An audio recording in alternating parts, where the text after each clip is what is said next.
सार्वत्रिक निवडणुकीसाठी उद्या मतदान प्रक्रिया पार पडते आणि ही प्रक्रिया पारदर्शक आणि शांततेत पार पाडण्यासाठी म्हणून प्रशासन सज्ज झाले। 70 शाळांमध्ये एकूण 345 मतदान केंद्र उभारण्यात आली।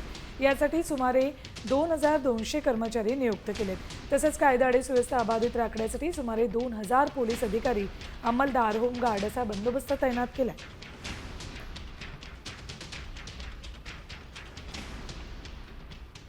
मतदान प्रक्रियेसाठी यंत्रणा सज्ज झाल्यात। अहिल्यानगरमध्ये तगडा पोलीस बंदोबस्त तैनात करण्यात आलाय। 70 शाळांमध्ये 345 मतदान केंद्र मतदारांसाठी सज्ज आहेत। उद्या सकाळी मतदानाला सुरुवात होईल, त्यावेळेला कुठलाही अनुचित प्रकार घडू नये याची काळजी पोलीस आणि प्रशासन सुद्धा घेते।